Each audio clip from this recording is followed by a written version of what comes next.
Bonjour tout le monde, je me présente Marc Côté, conseiller en prévention de l'ASP Construction, région Maurice-Bois-Franc, centre du Québec. J'étais avec mon ami qui est... Jasmin Thériault, j'ai un co-SS sur les chantiers de construction en prévention. Fait que là, Ça a le mérite d'être dit, conseiller en prévention. Dans le fond, c'est ça, je suis ici sur un chantier avec Jasmin pour vous parler un peu des services qu'on offre à l'ASP.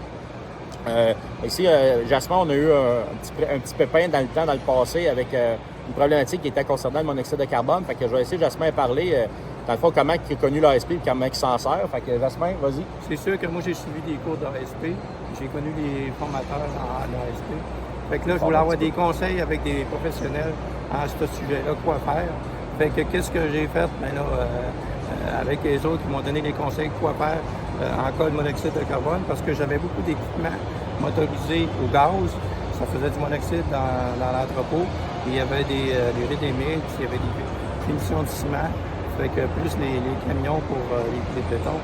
Fait que qu'est-ce que j'ai fait? Ben, j'ai demandé conseil à l'ASP, quoi faire dans cette situation-là. Fait qu'il m'a appelé, dans le fond, ça c'est cet hiver, il m'a appelé, puis il y avait, au début de l'été, il y avait justement du flattage de béton et compagnie. Fait qu'on a vu qu'il y avait une problématique au niveau du monoxyde de carbone.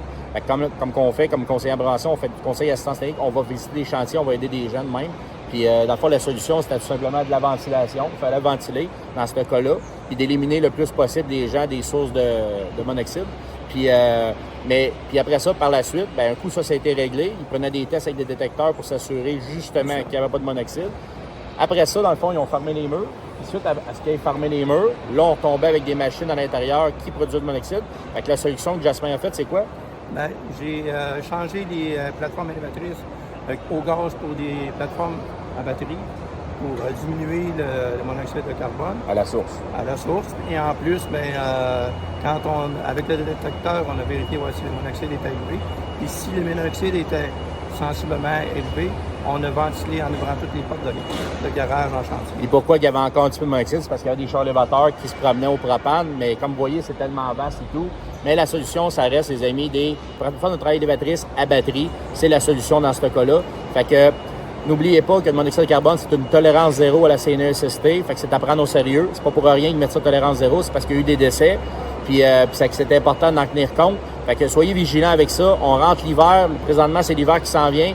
On va fermer les portes. Là, on garde la chaleur en dedans, mais ce que ça entraîne, c'est que ça garde les contaminants en dedans aussi. Alors, c'est important, un bon détecteur de monoxyde de carbone, bien calibré, bien étalonné, être sûr qu'ils prennent des bonnes concentrations pour être sûr, justement, qu'on ne dépasse pas la limite d'exposition. Fait que faites attention à vous, les amis, puis n'hésitez pas à contacter votre conseiller en prévention de l'ASP. Alors, merci, Jasmin. Merci. On a fait un registre aussi pour le monoxyde de carbone pour un suivi, pour être sûr que le taux n'est pas élevé. Fait que régulièrement, tous les jours, pour il y avait un registre en plus de ça. Fait que, merci beaucoup, mon ami. Félicitations. Merci. Merci, Jasmin. Bye bye.